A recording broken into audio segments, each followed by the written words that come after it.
So we have some folks here ready to learn about Orleans County real property tax foreclosure auction. And we're happy that you're here with us this evening. My name is Frank Peterzak. I'm one of the auctioneers. Before I get to our names and all that contact info, if the first thing you should do is if you have a cell phone that has a camera, you may want to do some either screen grabs or some photos of some of the information we have.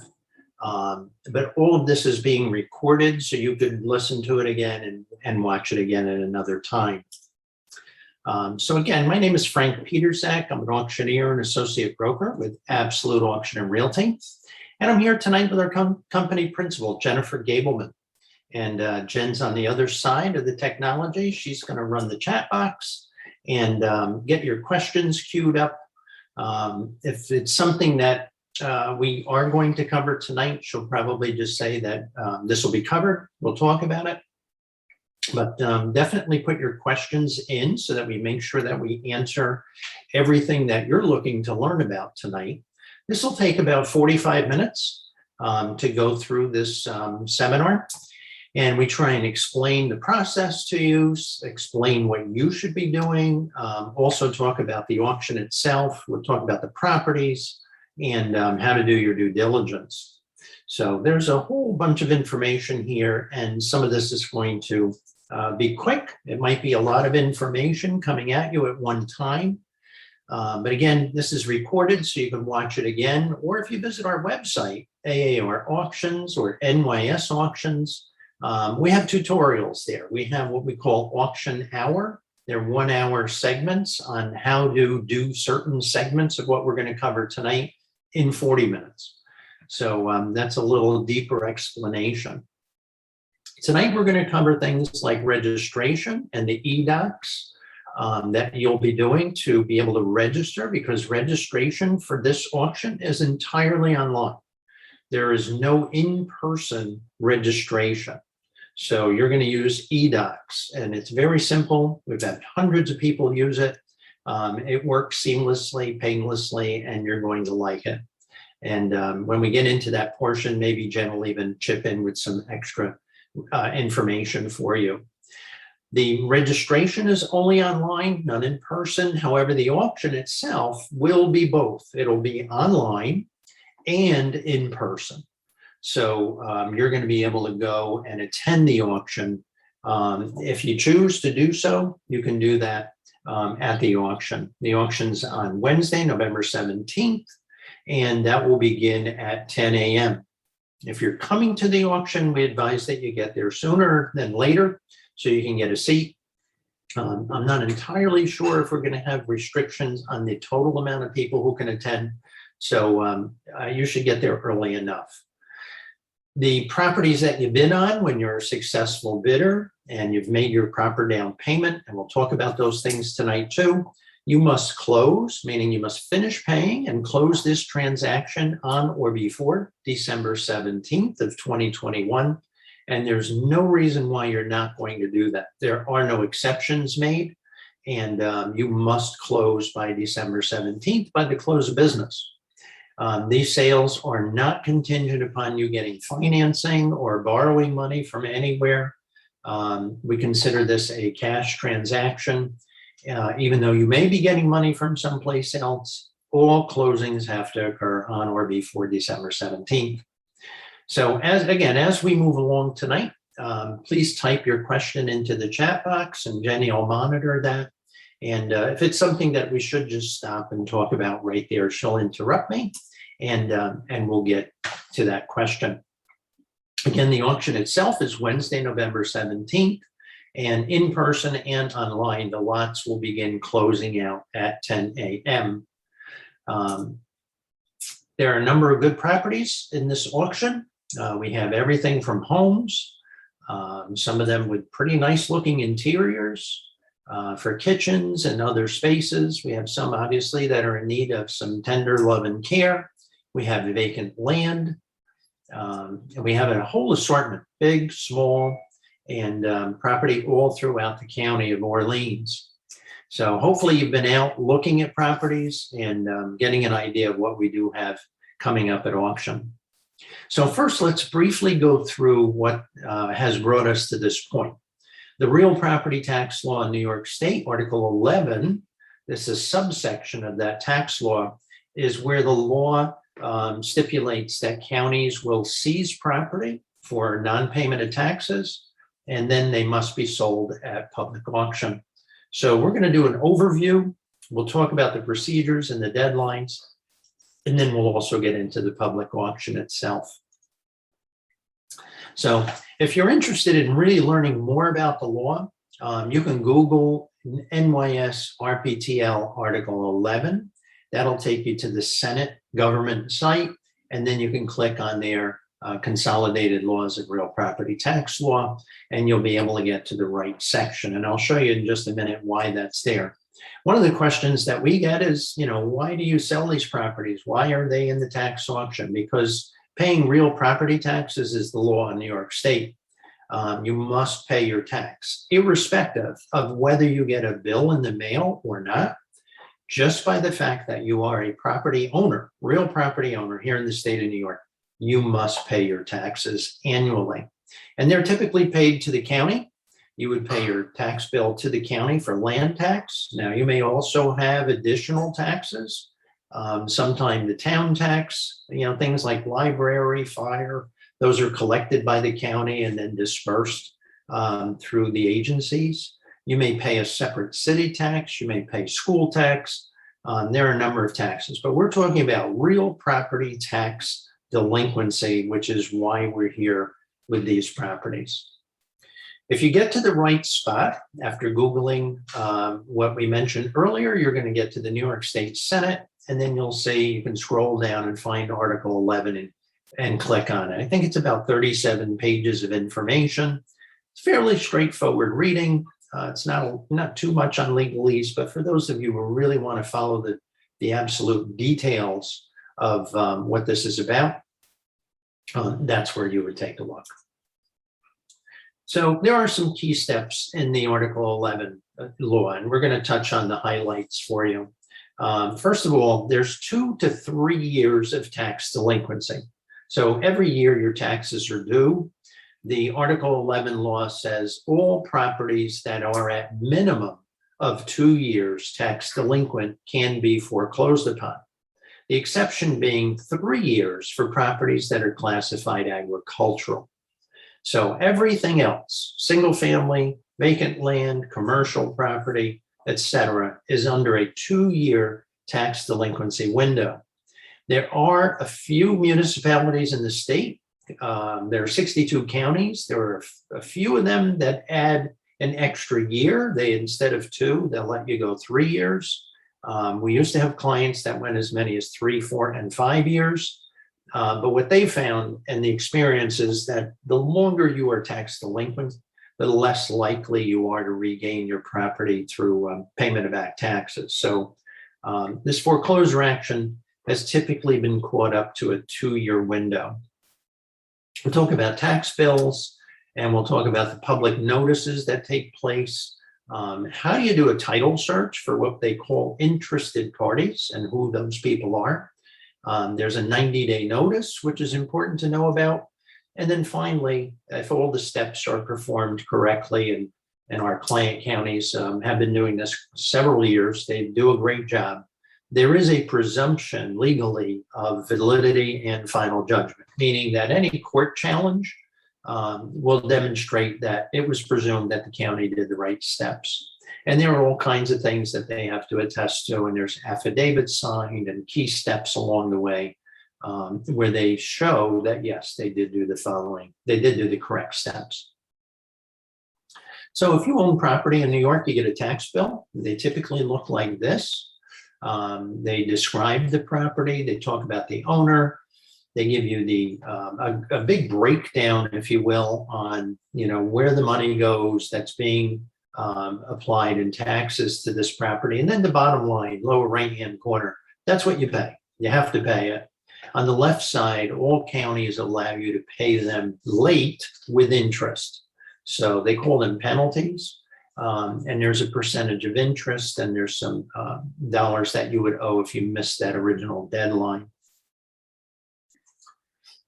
The public notice portion of this. So as we're getting into a year delinquent, 2 years delinquent, each municipality publishes a list in one of two of their local legal paper notice areas. So every county has identified 2 newspapers that are countywide. They must publicize this official list in a countywide newspaper. Typically looks like this. You see them in the late fall, and they can be quite sizable. The one that's in Orange County, where I reside, is multiple pages. There's pages and pages of lists, and they look like that. Let's take a closer look so that when you're looking at this in the newspaper, you understand what it is you're reading. First of all, on the left side, any legal notice, you want to notice that it says Article 11. You want to understand that all the properties that are being foreclosed upon are being foreclosed upon under this system, under this law. Because the good news is when you, the buyer, buy these properties at auction, as long as all the steps have been done properly, this property will come to you on a quick claim deed, right? Very simple title transfer, but it's going to come to you free and clear of all liens. So that includes mortgages, judgments, even back taxes. I mean, there's a whole bunch of things that get erased by this process as long as the county follows the correct steps. So you want to make sure when you're looking at foreclosed lists, you're not looking at a bank foreclosure or some other type of foreclosure. You want to make sure you're looking at an Article 11 foreclosure. On the right side are these lists of numbers. And if you're not used to reading them, they can be a bit daunting. That first sequence of numbers, 332089, 33 means that's Orange County. 2089 happens to be the town of Deer Park. And then after the semicolon is the actual section, block, and lot number of the parcel. So all of the parcels that we sell at auction, the quick claim deed that you get, and any homework that you're doing, you want to make sure that you know not only the township that you're looking at, but you want to make sure you know the section, block, and lot number. So in this case, there's a whole stream of them, 22-3-2-5-7, etc. They also show you the first name of the owner that's listed on the deed that is recorded in the public record. So that would be in the county clerk's office, in the deed book and record room, and you would find these individuals listed first. So that gives you an idea of the property notification. Now, you may want to begin doing some preliminary homework at this point when you read through the list, especially if you recognize a name or you recognize a property that is adjoining your property and you want to add to yours, or maybe you've been looking in other parts of the county and you want to acquire another piece. But at this early stage, this is year 1, this is going to be publicized again year 2. You probably shouldn't do a heck of a lot of homework, and I certainly wouldn't spend any money at this point to do homework with a title searcher, because typically people are paying their taxes, even if they're paying late, with interest, with penalty. Many of these properties will not make it to the second year's notice. So it's just something for you to keep an eye on. Now, how do you do a title search, and who are interested parties? Interested parties is anyone, including banks, including individuals or companies that have a recorded lien or interest in ownership in these properties. So the first thing that would happen is that the person that's being notified first, obviously, is the titled owner of the property. They're being notified that they are tax delinquent. And counties do this through written means, first-class mail. They will send certified mail, return receipt. But those people generally understand and know that they are tax delinquent. They haven't paid their taxes. The other people that they're noticing for interested parties would be, let's say, a bank that has a mortgage on the property. They're going to be quite interested because they have that real property asset tied to the mortgage. And they're going to want to know about the foreclosure action. Someone that may have had a judgment against the property. For example, let's say a roofer came and fixed the roof and never was paid and had to go to small claims court and actually sue the homeowner and won a judgment and then file that judgment in the county records room under the judgment book of liens. That would be an interested party. That person should know that this property is being sent to tax auction. What if the individual that owned the property went to the hospital and had major surgery and somehow never paid their bill? Maybe they didn't have insurance, and the hospital, won a judgment against them for, let's say, $50,000, $60,000. The hospital would want to know that that real property asset is in danger of being sold at public auction and having a new owner.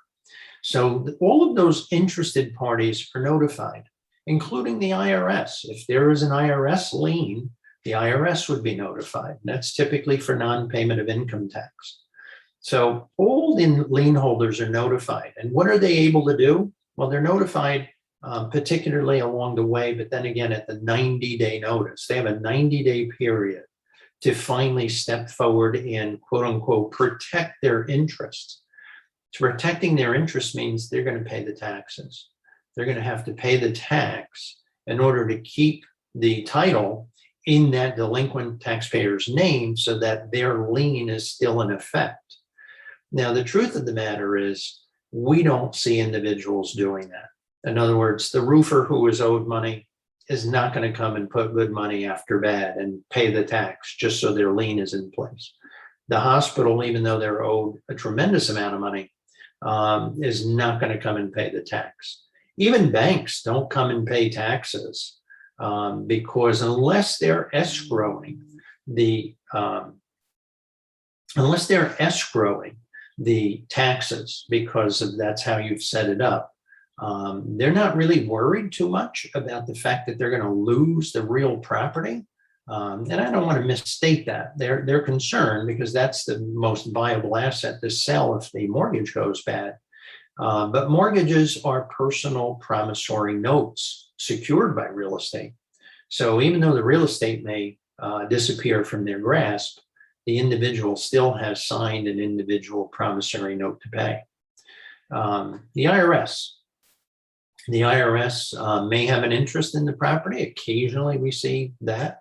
However, the IRS needs to be notified like everyone else. As long as everyone has been notified and none of them have stepped up to pay the taxes, then this entire process is sent before the judge, and a judge will grant title to every property to the county. And that granting of title is done through the treasurer. They take title on behalf of the county. It's recorded. There are deeds recorded. Actually, it's a group deed for all the properties, and then the county owns that property and will sell it at public auction. We do not go out and visit property and put signs in the ground and walk around on the ground unless the municipality has title. Then we are not trespassing. We're working on behalf of the county who actually owns that title. So that 90-day notice, again, last opportunity for interested parties to protect their liens. And then after that, they had the final judgment. And that final judgment is presumed to be valid and correct. And the judge erases all recorded lien holder interests. So when you buy one of these properties, you're free and clear of adverse liens or judgments against the property. Now, does that mean that you shouldn't do anything? You should just say, okay, take Frank's word for it, everything's good? Absolutely not. What you should be doing is double checking all of the work that the county has done, meaning you should be doing your own title search. You should be validating with the treasurer's office that all of the lien holders that you discovered were notified by the legal department and the treasurer's office. So if you found, let's say, a roofer and a hospital, and an IRS lien, and the county says, yeah, we found a roofer, a hospital, and an IRS lien, and they were all notified, then you're good to go. Then that property will be sold to you, quick claim deed, without any adverse liens against it. Now, if for some reason the county missed a lien, let's say there was somebody to come and cut a tree down and they were never paid, and there was a judgment filed in the public record, but somehow the county didn't see it, they didn't notify that lien holder, then that lien may still be in effect, and you're going to buy the property with that lien, and then it's going to become your burden to deal with. We've been doing this work for about 20 years now. We don't hear a lot of mistakes like that, if you will, or skipped lien searches. And occasionally, we do hear, yeah, Frank, I'm using the example of that tree cut down. That's a true story. Somebody said, yeah, that, tree was cut down. There was an $800 judgment, but I really wanted the property. I wanted the land. I wanted the house. And, I'll deal with the $800 judgment. So that may not be a problem for you, but we advise that you do double the homework. So how do you do a lien search? You can certainly do it yourself. I've touched on a very quick way to do it tonight. You may or may not be comfortable doing that. So you may want to hire a title searcher, somebody to do that. And you can do that easily yourself. You can just search for title companies in your area who will do that type of work. If you visit the county record room, you'll typically see people thumbing through these big books of deeds and information. You may want to approach one of them and ask them if they can help you do a search. Be prepared to pay them. They're not going to be there working for free. And the county clerk's office and their employees, they don't do these searches for you. They'll point you in the right direction, but they're not going to do the search. But if you're going to spend good money, you may want to make sure that the county did the searches properly and notified everybody. So once the auction company gets a list of properties, we're going to start heading toward public auction. And where can you find parcels? So certainly here, you could visit after seeing our signs or our advertisements in the papers. You could visit NYS Auctions or AAR Auctions and certainly look at the catalog online. Our team is selling in 62 counties. We're selling in 16 counties out of 62. We do have a couple of towns. We have one or two small cities that occasionally do auction, but you can just be on our website and take a look at what we have coming up. There are, right now, Orleans County here is going in 2021. We would expect to have an extremely busy 2022. As properties have built up over the last year and a half or so due to the pandemic. When you look at our online catalog, you'll see that we list about 10 properties on a page. We give you just a snapshot of what it looks like. We give you some of the basic public due diligence information. If you take a closer look, you'll find more information on our website. But there are many properties and there are many choices, and you're going to have to narrow down what you're interested in. So there's a few different ways to do your homework. You can pull your hair out, like the lady on the left. You can just be mind boggled like the guy on the right, or maybe just take a nice methodical process and start doing your homework a little at a time. Probably one of the first things you'll do is drive by, take a good look, see the neighborhood, see if you're interested in that part of the county or not. And then from there, start digging in and doing more homework. So there are a number of things that we've put on our website for you to look at, and we've also given you links. Let's talk about the assessor reports, look at the parcel maps, deed information. I'll show you what a lien looks like from the IRS, and we'll talk about towns and villages and schools. So one of the things we like to put on our website is the assessor report, the real property system assessment report. When you look at these, there's a lot of detailed information there for you. Not only the description overall of what kind of property it is. This one's a 210, classified 210 one family, but it also gives you the exact deed book and page where you can go look at a deed. It gives you the square footage. It gives you the style of the building, how many bedrooms, bathrooms. It may have sales history information. They may also talk about some out structures like machine sheds and porches, etc. And typically provide taxing information. Now, not every county reports the information this exact same way, but they are part of the real property system, and you're able to look at a lot of good information there. So one of the things you'll notice that's absent from our website is the assessment value or the full market value. And that's because those numbers change, and we do want you to see them right at the source of where they're coming from, which is in the county record. So you're going to want to go take a look at that. And this, breaks down what the land value may be relative to the improvement. And then full market value, that's part of a statewide system of values where the state has looked at what the value of this property is compared to other similar properties being sold in this town.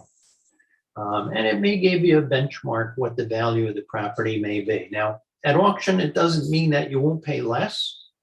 Condition certainly has an important impact on what you're going to ultimately bid at auction. But it also doesn't mean you won't pay more. Occasionally, we have properties that bid way over assessed value. And that's typically, property that are very desirable, exceptional condition. Property that's like the #1 request that we get. You have a cabin on a lake? Sure, we do. And whenever we do, they sell extremely well. Everybody wants a cabin on the lake. So use this as a rule of thumb, but then do your local homework and understand what values are like in that area. When you look at the tax map, they can be confusing too from the beginning. There's a lot of data and information there. I just highlighted a property called 2-1-12.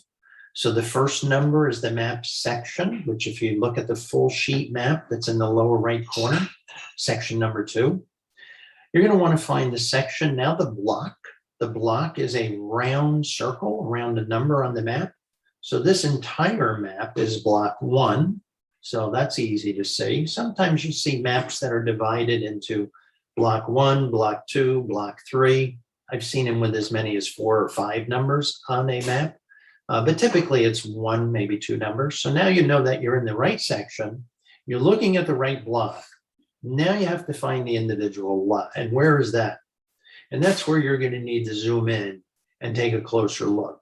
So in this case, I think it was 2-1-12. 12 is the larger number written within the parcel shape. And it's typically on top in a bold number. We'll take a little bit closer look, I think. So 212, lot 212, it tells you that it's also 1.2 acres. So this is acreage that probably has been calculated off of a survey map that was filed somewhere along the way. A couple of others that you notice up around midnight here, 1321, it says 2.4A and then parentheses C. That means calculated. So there was no survey to reference. It was strictly calculated based off the meets and bounds description of the deed. And then a computer came up with the shape and the size. So there's good information on the tax map. And also there's a big number there, 252.1. That shows you what the actual road frontage is.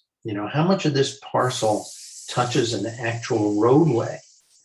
This has 252 feet. So, 300 feet is a football field. This is a pretty sizable chunk of property right on the road. And that might be of interest to you. You might want a lot of road frontage. And that's always good. And we'll talk about properties later on that have absolutely no road frontage. And what does that mean? We'll get into that.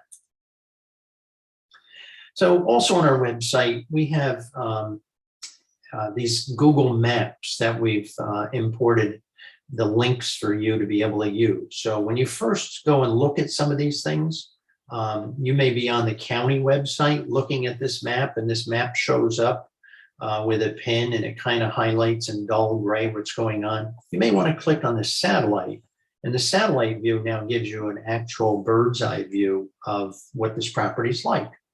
So in this particular case, this property is fairly densely wooded, right? There's a home in there somewhere, but there you can see from the air, there's a lot of trees there. So, and that may be of interest to you. You may like that. You may not like that. The really cool thing about this whole technology with Google Map is, and those pins, is that you can send them right to your smartphone. And what that allows you to do is then open up Google Map in your phone and navigate from wherever you are sitting right to that property. It gives you the mileage. It tells you the time it'll take to get there. And if you enable it to give you turn-by-turn directions, it'll talk you right to that spot. So it's really awesome, especially if you're buying property in an unfamiliar area. Almost everyone can find a home. Homes are numbered. They have street addresses, right? This particular one I'm showing you right now is 1327 New York State Highway 42. But land typically doesn't have a number. Vacant land has no number assigned. So if this were a vacant, if this was a vacant land parcel, it would just say New York 42. Well, where is that? You would almost have to use the Google Map pin to take you right to that spot. And the Google Map pin takes you to the center of the property. So if you do a 90-degree run right to the road, that would put you pretty much at the center of the road frontage of this parcel. Now, if you do go to the records room and start looking at deeds, that's typically what the books look like. And deeds are printed for you to read and look at. You can certainly look at them for free. Many of the counties today have online deeds that you can look at, again, for free. You're able to actually look at them. So we have links on our website to let you go there. Sometimes you have to pay a day pass fee to be able to access the county clerk records. But in almost every case, I'm going to say 100% of the cases, if you want to print a deed at home, then you'll pay a fee. And that's up to the counties, to county clerk's office to determine what that is. But we have people doing research on the website, county websites, and they either get a day pass or a week pass, and then they do their deed research. So when you're looking at deeds, you want to make sure you're looking at the correct parcel, right? This one from maybe Sullivan County or Dutchess County. Let's see. Nope, this is Orleans County. Tax map number, again, shows the county, the town, and then a series of numbers that are a little bit different than what we've been talking about, but it's still map 69, section 2, lot 32. And then it tells you, for a better description, go look at Exhibit A. Now, Exhibit A is what we call the meets and bounds, or the Schedule A. And this is where, if a survey was done, this is how they write out what a survey looks like. They begin at a point and they end at a point. And they travel either east or north or south, and they tell you how far they went. This stuff is a lot of fun to read, but nonetheless, you want to get down to the bottom line and see how much acreage it is, or what is the lot distance and size. So you want to make sure that what you're looking to buy matches, right? And matches what's in the deed. Now, keep in mind, every time a property is sold, a new deed is written. So you may be looking at a deed that is, a transaction or two old. And in the meantime, maybe that parcel was cut up into smaller pieces. So we always advise that if you are going to do some homework on your own, you look at the most recent deed, and then the one behind that, and the one behind that, and just make sure that what you're looking at is what you think you're buying. Also in the deed may be information about access to the property. For properties that do not have road frontage, you're going to want to look for language that actually says things like easements or rights of way, ROW. And I'm going to cover that a little bit more later on, but that means that you're able to get to your property, even though it's behind others. And I'll give you an example of that in a bit. So you do the title search yourself, you hire a professional. I'm going to be honest with you. If I were able to go out and buy these property, I would hire somebody to do it. As much as I know the steps and as much as I understand the process, I really want to leave it to the professionals that do title searches every single day to give me the confidence that what I'm going to bid on, if I was allowed to bid, that I understand and know everything about that property. I mentioned the IRS lien earlier. That's in a separate part of the county record. In the clerk's room, you can look up under the, there's an IRS index, and you can look up again by the person's, delinquent person's last name, first name. You can see if there are any IRS liens against them. And if there are, you'll be able to look at them. So we unfolded one and show it to you here. This is what it looks like. When an IRS lien is filed, it's filed on a particular date and it's good for 10 years. So that lien is against the individual and any property they own for 10 years. After 10 years, the IRS can renew them for an additional 10 years. So what does this mean for you? Before I get to the red part, what this means for you is if you buy a property that has an IRS lien on it, you're going to want to make sure that the county notified the IRS, just like any other lien holder. If that's the case, then you're in safe space. The county will still sell you the property. The IRS lien will be there. But now let's look at the red part that I have here. If a property has an IRS lien, the IRS has 180 days from the date of the auction to buy the property from you.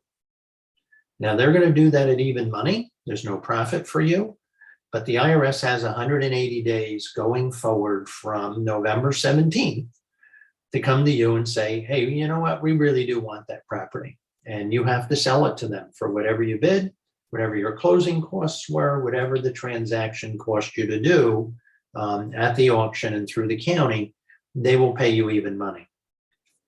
So, you know, a word of caution on vacant land. I guess I wouldn't hurry up and start building anything on a property that has an IRS lien. I'd probably try and figure that out first with the IRS. And then certainly if you bought an improved property that has an IRS lien, I wouldn't do much in the way of improvement until you make sure that the IRS has been, number one, notified. And then number two, and this is wonderful, if they have been notified, you can contact the IRS and ask for a lien release. And you do that through the Rochester IRS office, and they will provide you a one-page letter that says they release their interest in the property. And then you're safe to go on and do whatever you need to do. So again, just a little closer look here, right? This is a 1040 income tax lien. It was filed in 2006-07, and or the taxing period was 2006-07. It was filed. Trying to read 2009 and 10 years. So 19. Last day for refiling is 1/30, and it would give it another 10 years. And by the way, just holy smoke on this particular tax lien, this individual owes income tax of $792,000. So yeah, that's a lot of taxes that are due.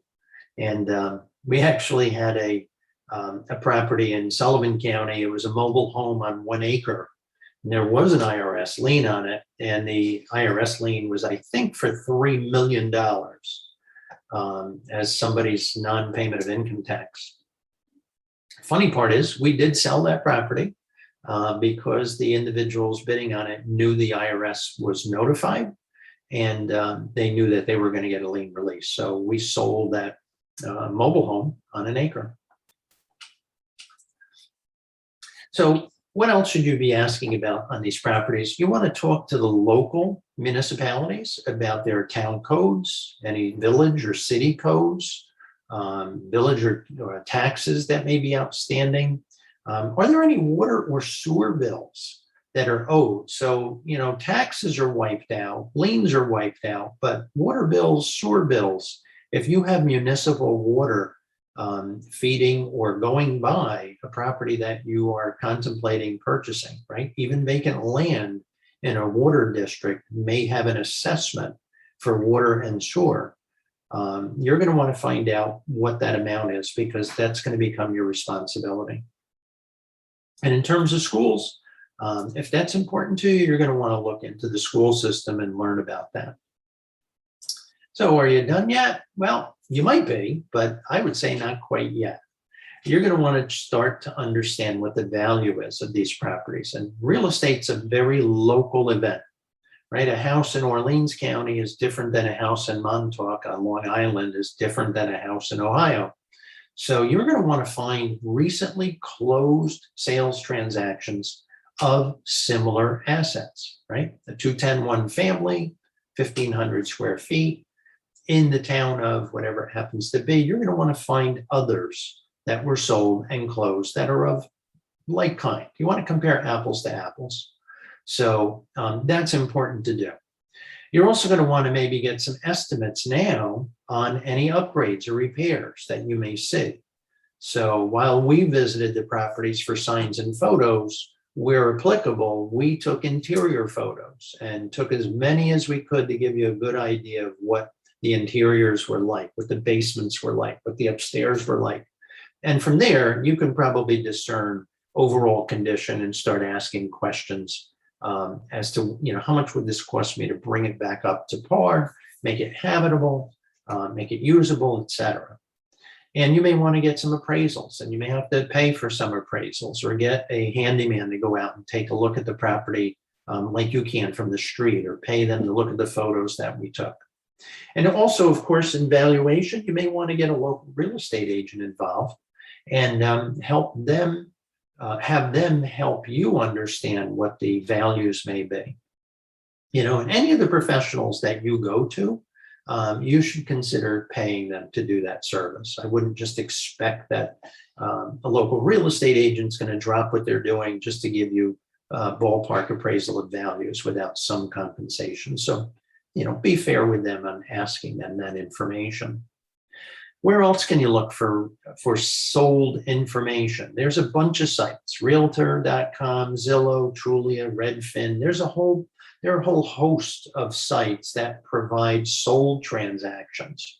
It's easy to look on the for sale side, right? The local newspaper, the Homes and Land magazines, Harmon Homes. You've seen these things, at the diner and where you shop for food, grocery. They have listings for sale. Those are the prices people are looking to get, not necessarily what they will get. So we advise that you kind of skew your thinking towards sold, and recent sales are the best way to do that. And again, compare like kind, right? These are all structures. They may all be habitable, but are they really the same? And make sure you're comparing things that have similar appearance, square footage, etc.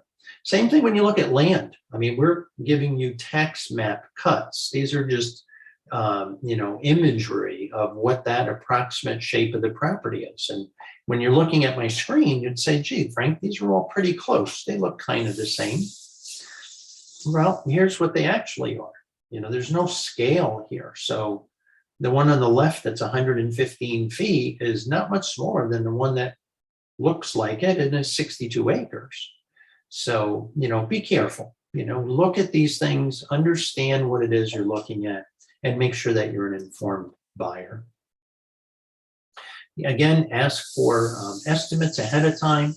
A good way to ask for reliable help, and I've done this too, is I've gone to some of the supply houses to the trade, and I ask those supply houses, can you give me the reference of, 2 or 3 reputable plumbers in the area, reputable painters, roofers, etc.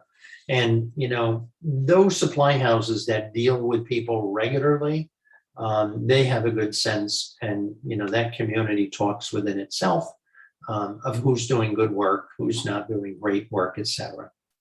And then ask for insurance certificates and references and all of that type of stuff, and then actually follow up on it. So again, if you ask a professional for advice, just be aware that advice is not always free. And free is not always the best advice. If you visit properties and you see things like yellow caution tape, right, or the violation sticker on the window that the code enforcement officer has put up, it means that there's something you need to learn about. And you need to ask questions. So one of the places to go ask questions, not on the county level, but on the local level, is the building code enforcement officer, right? The property tax assessor. These are people that intimately interact with these properties, not only the homeowners, but actually the condition and appearance of these properties. So you may want to try and reach out to them and get some information. I've mentioned things like zoning, right? Zoning talks about how you can use a property. And zoning affects all types of property, whether they're residential, commercial, agricultural. They have to benefit the community in some appropriate way, right? Zoning is designed to benefit the community. So you have a residential zone, you have a business zone, right? A commercial zone. And then there's some mixed zoning areas that allow certain things to happen. This is all done by local municipal regulations and laws. And can zoning be modified? Of course, all laws can be modified or amended. And of course, there is a zoning board of appeals that you can appear in front of once you are the property owner and talk to them about, how restrictive that zoning is for your property. Building codes. Building codes have to do with safety, right? The design, the construction, the maintenance. And there are some minimum requirements of safety. There's a federal code for housing construction and design. There's a New York State building code, and then there's the local building code. And the further you get away from the federal government, the closer you get to the local government, the more stringent the code becomes. And it's important because the local area knows the environment best. They know the weather patterns best. So, building codes can be quite lenient, can be quite strict, and, depends on where they're located. And I have a trivia question there. Which state do you think has the strictest building codes? And you can just throw that into the chat box if you want your answer there. What do you think has the strictest building codes? Yep, and I see some people saying New York State. Yep, I get that, New York State, but it's not. New York State doesn't have the strictest code. It's actually the state of Florida. State of Florida has the strictest building code because of their high incidence of hurricane and wind damage. So, and that's probably not too surprising. When you look at services, things like water, sewer, gas, electric, are they public? Are they municipal infrastructure, or are they private? Right? You have public water where you just pay a water bill, or you have a well. And how deep is it? And is it drinkable? And all that type of stuff. So as you look into these properties, you want to understand, how you're going to be able to use them and what services may or may not be available to you. Education's easy to look up. You could ask local people about the school district, but the New York State Ed Department has a great resource for you.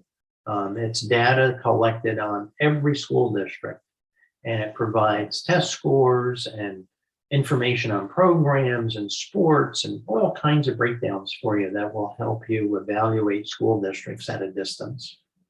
So what we're saying to you is, before you bid, get your questions asked and answered, right? When you place a bid at the auction, that means you know everything you need to know and you really want to buy this. So this is 180 degrees different than a traditional real estate purchase, right? You want to answer all the questions you have before you bid. Also, coming to the auction, it's important to have your finances in order. So at the auction, we're going to need a down payment, and we'll talk about that shortly. Down payment is always required right at the auction. Cash works. Cash is still king. But we prefer that you probably bring a bank or a teller check. That's also cash. So in this case, you could bring an official bank check or teller check payable directly to the Orleans treasurer. That's an official bank or teller check, not a personal check, not a business check, not a home equity check, nothing like that. They're official, but not for this purpose. It has to be a bank or teller check. We also take credit cards and debit cards. So as long as it says Visa, MasterCard, or Discover, anywhere on one of those types of cards, we will accept that as a down payment at the auction. Now, following the auction, you're going to have 30 days or less to close. That means finish paying and take title to the property. There are absolutely no contingencies. There's no reason why you cannot finish paying and close the transaction within 30 days. There's no financing allowed. There's no inspection after the auction allowed. There are no excuses. So if you fail to close, you're going to lose your down payment money. It's very simple. And very likely that you will not participate in a future auction in this county. So make sure that when you do bid, you intend to buy and be the buyer. Again, we do accept Discover, Visa, MasterCard. And, if you're going to use a credit card or a debit card as the down payment, we would advise that you give them a call. You can start today, call the 800 number, go through that phone tree. That's such a pain in the neck to deal with, but just keep hitting operator until you get to talk to a person. And let them know that you're going to an auction on November 17th. You intend to buy real estate and you're going to make a down payment. And you may even tell them how much you're going to be putting down. And we'll show you how to figure that out in just a minute. But you might say, I'm going to use $2,000 on my card. I'm putting $50,000 on my card. Whatever the amount is that you're going to use as a down payment, you want to let them know so that the card provider can put a note in the computer system so that if you're the high bidder and if we are transacting a down payment for you, it goes through and it works as advertised. And that's a good thing. So just make sure that your credit card is good, make sure it's good for the amount that you're going to use, and let them know that you intend to buy real estate. So what's your bidding strategy? Are you very methodical? You just kind of throw numbers at the wind? Are you very calculating? We find sometimes people that are very calculating end up never bidding. They don't buy anything. They kind of overthink it. They think themselves out of the process. So you need to have a bidding strategy. And bidding strategy is, you want to get into the bidding sequence quickly. And we use what we call the country style auction. The country style auction is, if I'm selling a $100 bill, I may say, who'll give me $100 for it? And likely not anybody's going to raise their hand. So I'll lower the price. Would you give me 80 for it? If there are no takers, would you give me 50 for it? Well, at some point, somebody's going to raise their hand. And that's when the bidding goes back up in the opposite direction. The challenge is, in terms of bidding strategy, is if you're kind of sitting on your hands, hoping to get it for $1, don't you think everybody wants a $100 bill for $1? And then you're in with the competition of every single person. So we suggest, and when I go to auctions, I don't wait for that bottom dollar bid. If I think I'm going to bid 100, I may start the bidding at 80 or 75 and know that if I scare away other buyers because they think, hey, maybe that guy's going to pay a lot, that's great for me. I can chill the competition that way. But I guarantee you, if you let it get down too low, even people who aren't interested will become interested. And you're going to have to bid against them in order to be the high bidder. So it's important that you know where you want to go with your bidding and actually get there. And strength wins at the auction. People who are trying to bid in small dollar amounts, it just wastes time. Property doesn't take long to get to where the ultimate price is. And we don't use large increments as we get to the end of the bidding sequence. We know that you're thinking, well, I don't really think I could go 1,000 more. Would you go 500? Sure. Would you go 200? How about $100 more?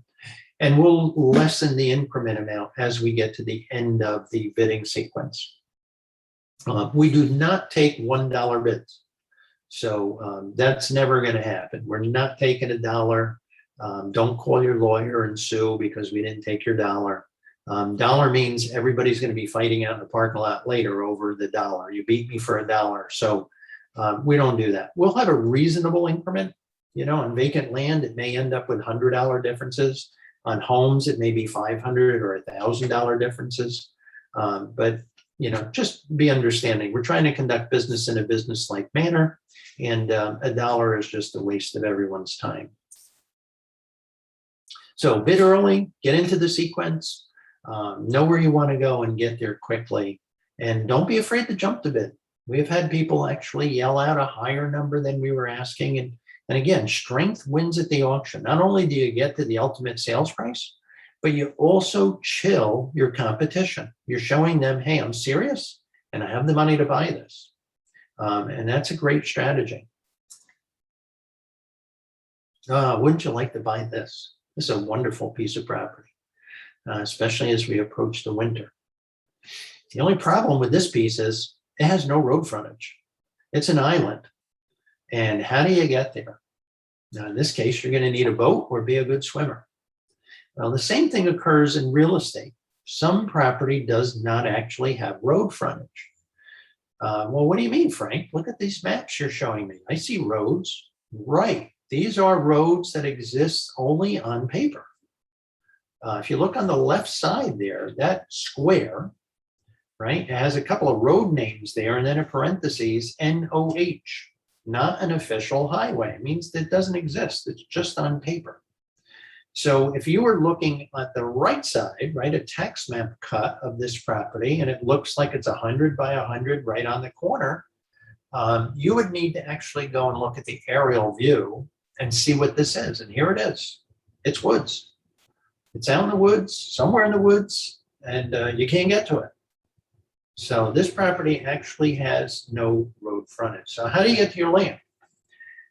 Well, you want to get to a deed. You want to read a deed and learn, do you have access? And the two things I mentioned earlier, the deeded right of way. The right of way allows you to actually make access and use that passageway even though you don't own the access way. So somebody else is letting you go on their property, and then you can actually improve it a little bit and be able to use that property and put in a driveway, let's say, or a walkway. An easement is using the property but not improving it. So an easement says you can walk over my land, you can drive over my land, but you can't actually put shale down. You can't put a driveway in. You can't build a bridge there. Just an easement is a way for you to get to your property. You're going to want to look for that in the actual deeds of the property you're looking to buy. So let's get you good to go. How do you become registered at the auction? There are 3 steps mainly. 1, become a member of our site. Right? So you're going to go to AAR auctions or NYS auctions and join the site. And you're going to do that by getting a member name and a password. So create your own member name, create your own password, and be happy about it. Then you can register for the auction. And every auction we do means individual registration. So just because you registered for Orleans County last year or 2 years ago, that doesn't have anything to do with this year. This year, you need to re-register and provide all that information again. Every auction is a new auction. For this auction, you're going to register entirely online. So there's an internet bidding packet, and there's going to be a link sent to you so you can digitally sign the documents. Once you do that, we'll get back that documentation. We review it. We make sure it's complete. And then we will, quote, turn on your bidding ability. We're not approving you based on your money or ability to pay, not at all. We're just approving you based on the fact that you signed all the forms, you acknowledged all the disclosures, and you're agreeing to be bound by the terms of the auction. So we need proof positive of who you are. That's typically done through a driver's license or a passport, and you're going to key in that information. There'll be some forms that you're going to acknowledge, things like lead paint, which is a federal form. There's also a booklet that you can download. Talks about the seller knowing, yes or no, there's lead paint there. We never have seen any counties actually perform any lead paint testing. So they always indicate they have no knowledge, they don't know. We always represent the seller as an agent. So we disclose that to you and you'll acknowledge that. The lead paint form, again, it's pre-filled by the county and they say they don't know anything about lead paint. There's also an ag district notice. Now, some properties may be in an agricultural area. And if that's the case, you're going to be subject to whatever applies to ag property. It may look, it may sound, it may smell like ag property. And that means that you may have to abide by that. It also means you may not be able to improve property that way in that area. There may be tax benefits. If you have property in an ag district, you're going to want to understand what you can and cannot do with it before you actually go to use it. There's a fair housing notice that is new and has been out now, and we're going to have you sign that and acknowledge against housing discrimination. There's also, if you're filing as, or rather registering as an LLC, right? Let's say you're not going to register as an individual, but you're going to register as an LLC. We're going to have you provide proof of existence. So there is a filing receipt. It looks like this. It talks about when the LLC is started. You just give me 1 second.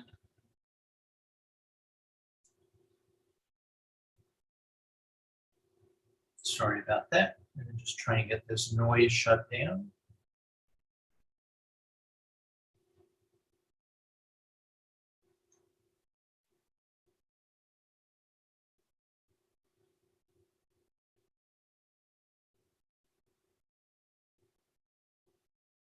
So the LLC is filed. This is in every state. This is a New York State filing receipt. And we're going to ask you to provide proof of that incorporation. Just let me step away here 1 second.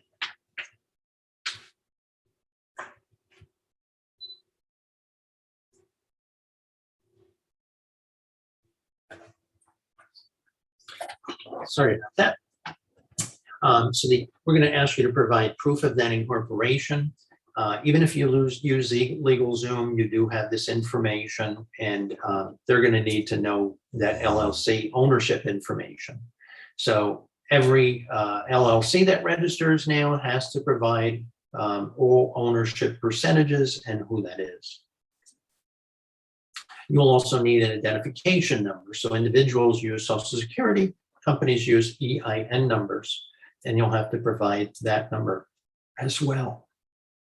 If you're bidding on behalf of someone else, non-domestic partner, just a friend, you're going to want to get yourself a limited power of attorney form and have it signed and notarized properly and provide that.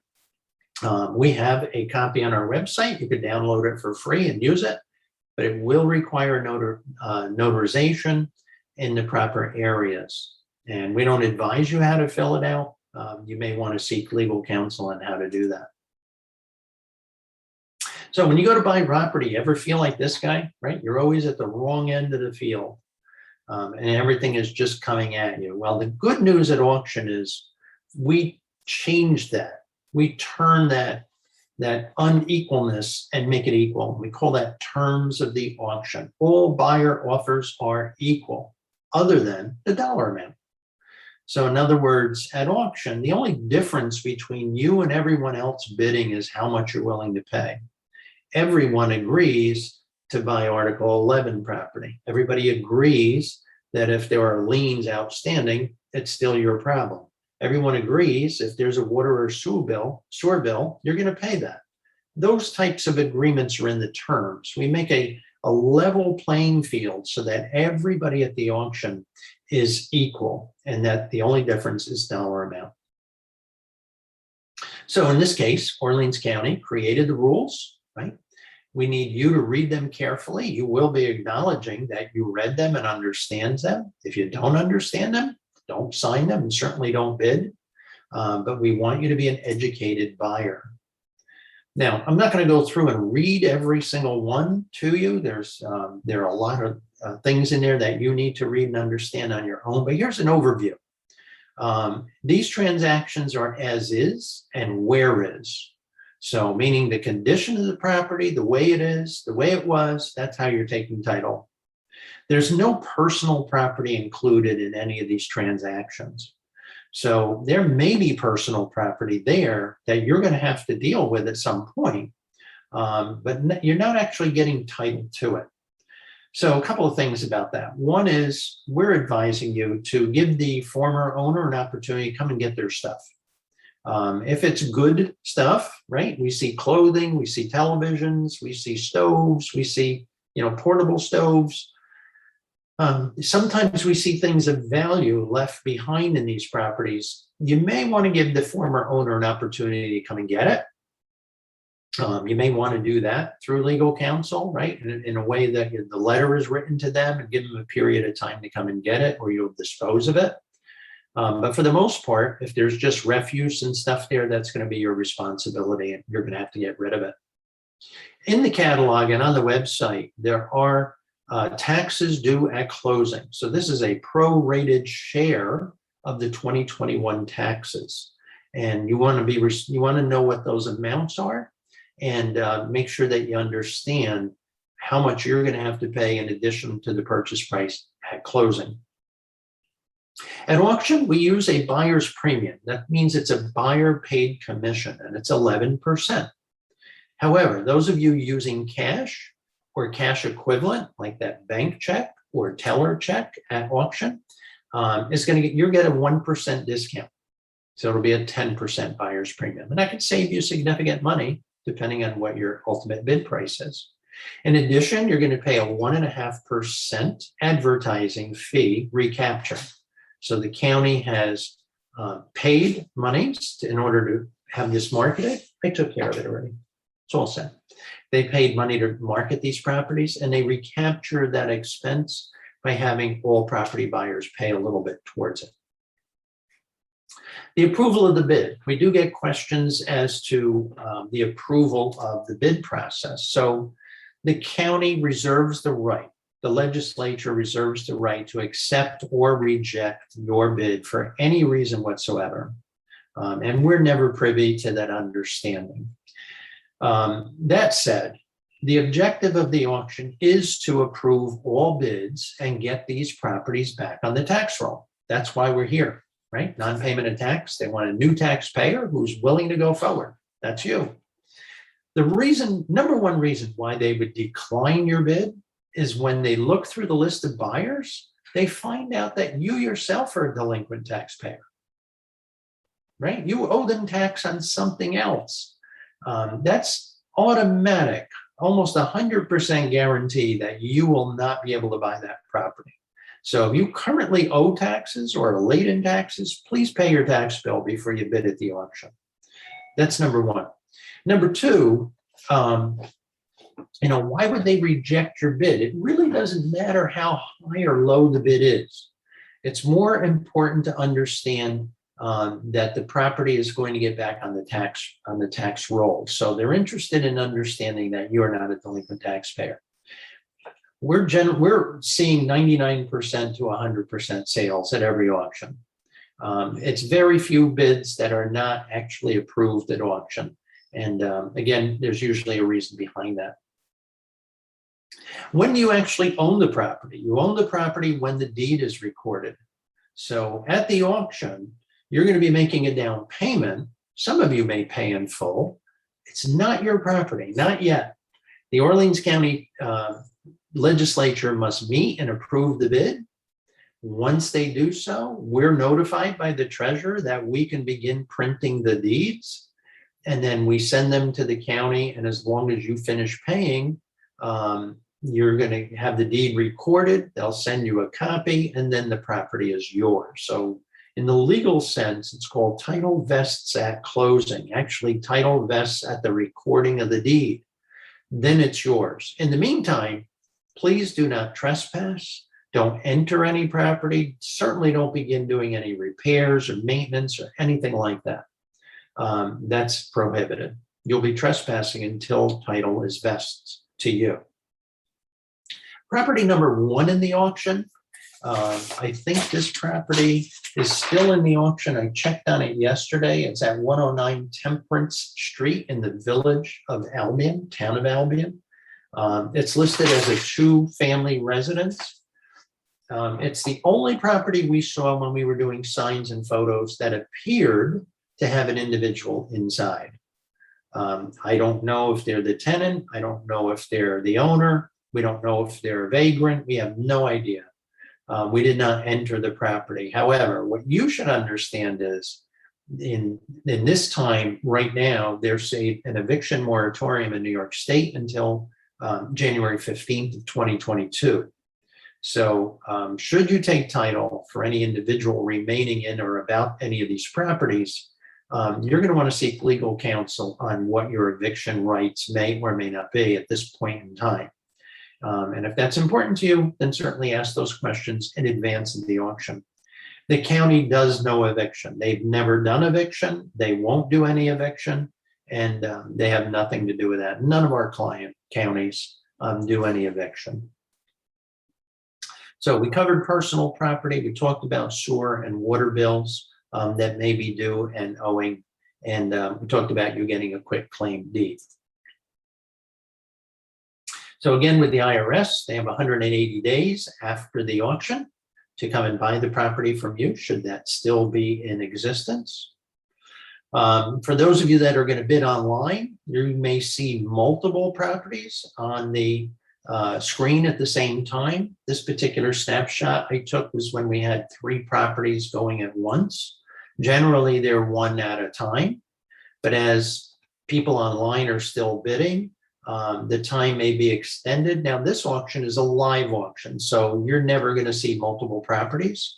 We're doing live bidding in addition to online. So if you're bidding online, keep bidding. If you're bidding in the audience, keep bidding. And eventually one of you will become the high bidder. So this screen actually isn't appropriate for this explanation. Once you're the high bidder, you're going to make a down payment and you'll sign the contract of sale. So the contract here, the terms require a minimum of 25% or $250 of what we call the total contract price. On the left side, you'll notice the contract price is the bid amount plus the commission is the total contract price. And then you're required to put down 25% or $250, whichever is greater. So it's a little bit difficult to do the math. So we've created a calculator for you. You may decide whether or not you're using debit or credit or cash or how you're going to make a down payment. But on our website, we have a foreclosure down payment calculator. So you would pick the correct county. You'll type in a fictitious bid amount, right? I'm going to bid $10,000. And then it automates for you an exact dollar amount that you would need as a down payment at the auction. So if you look on our website and use the down payment calculator, it'll give you a good idea of the amount due. And it'll break it down into either a bank check and cash, that amount, or the credit and debit card amount. It'll break it down for you. If you bid a low amount, let's say you only bid $200, right? And that's below the base of $250. You'll actually pay whatever is up to $250. So the county expects that even though you're bidding, $200, you have $250 available as a down payment. So however the contract shakes out, you'll be required to put down the appropriate amount, at least up to $250 for a low value property. The contract of sale and receipt is one page. It's on our website. It's in the back of the booklet. If you downloaded that booklet as a PDF, it looks like this. There's a total breakdown down at the bottom, shows what you bid, what the buyer's premium is, any surcharges or fees as broken down by the terms, your down payment, and what's due by, right? So you must finish paying by the due date. This example has December 21. I think it's actually December 17th is the correct due date. Yeah, here it is. Little zoom in on that.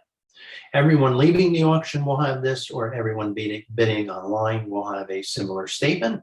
So you know exactly what's due and owing by when. Time is of the essence. That's a legal phrase. It means the clock is ticking, right? You have 30 days. By on or before December 17th, the clock is running. Don't waste time. You're also going to be acknowledging two other state forms, the TP 584 and the RP 5217. These are statewide forms. They're used in all real estate transactions. And that's how the county gets that data that I talked about earlier, fair market value or full market value, assessment information. They use this information to record transactions throughout the state. When it's all said and done, a quick claim deed will be sent to you. It's the simplest form of title transfer. From there, you can, once you get your quick claim deed and it's recorded, you can sell it to someone else. You can gift it. You can do whatever you need to do with the property. Municipal deed is typically a one-page deed. Doesn't have a heck of a lot of description. This one I showed you from Sullivan County because I happen to have a clear copy. It's a lot of legalese, but it's, again, very simple transfer of title. So that said, we gave you a bunch of information. I know that's probably a bit overwhelming on how to get all that information, but you know, seek legal advice if you feel like you need help understanding more about the auction process. I will say this, if you do go to an attorney and, you know, they're not familiar with tax auction, they probably would tell you, you know, stay away. This is bad stuff. It's not bad stuff. We've put back on the tax roll now over 40,000 properties. It works. This is a great system. It cleans out and wipes away prior liens. You get clear title. As long as the notification process was done correctly. We've sold hundreds and hundreds of homes and thousands of pieces of land to people who are very happy. We run into them occasionally at the auction. They're buying other land in other parts of the state. It's a great system. So if you get a reaction from a legal opinion like stay away, I would just say get a second opinion. Find an attorney who may know a little bit more about this or understands a little bit more about it. That said, that's us. That's how you can get a hold of us. You can find me and Jen on social media, and you know, you can reach out to us and certainly watch and listen to more information on our website. We have more recordings there for you. We have other information there for you, and this recording will be up in a couple of days. You can watch and listen to it again. So that said, let me ask Jen if there's anything in the chat or the questions that I missed. Is there something I should go over? No, you covered everything that came in through the chat, and I also responded to chat and Q&A as well. Just as a reminder, I did put the link for the taxes due at closing. To, if you didn't read what was in the Q&A, there's a November section and a December section. That means that if you pay in November, you'll pay the November amount. If you pay in December, you'll be paying more. So you'll be paying the higher amount for the December amount. So it all depends on when you make your payment to Orleans County, your final payment to Orleans County, which will depend on which amount you pay. So it's a November amount, December amount. It's based on when you make your payment to Orleans County. In the booklet, there's a list. I'm just going to hold this up for you. It's not really the greatest way to show it to you, but Jen's talking about those prorated taxes that are due. And there's a slight dollar difference between when you do your closing, whether it's November or December. So take a look at that. It's on our website. I also put that link right in the chat so you can click it and go directly to Otherwise, so the link that I provided is just the taxes due at closing, but you can also click the brochure link. When you're viewing a property on the website, those amounts will also show up in there. So there's lots of places that you'll see it, but it is definitely available to you on our website and in the brochure. Great. Anything else we missed today? Any other questions? Yep, I think we got it all, Frank. Good. We hope this was informative. We hope you enjoyed, the information we tried to bring to you. I know it's a lot. It's quite a bit, especially if you're listening to this for the first time. But I can't encourage you enough to go to our website, look under the information that we have there, where you can learn and watch and listen to learn in greater detail how to do this. And also the down payment calculator. That is really a fantastic tool. The geniuses in our office that put that together, thank you so much. There's a lot of question about, I don't know how to do the math. Well, we put the math into a formula that you can play with on the site. So you can just kind of think about, what you may spend, and here's the down payment needed at the day of auction. And I'll just reinforce, on day of auction, you need that money with you right on your person at the auction. There's no time to leave and go to the bank. Let me go get a bank check and come back. This auction is very small, right? There's 16, 17, 18 properties. It could be over in about 40 minutes. And that means everybody checked out, paid, done, ready to go. And we're going to start disassembling and taking our 5.5, 6 hour drive back home. So there's no time for anybody to go to the bank and sort that out. So bring money, bring the bank check, bring a good debit or credit card, make sure you call them ahead of time, and you'll have a very enjoyable auction experience. We look forward to working with you either in person or online. Ken, any last minute questions, or we're going to sign off for tonight? We are all set, Frank. Jen, thank you so much for being here. You make me feel comfortable on this side. I appreciate you working on the back side.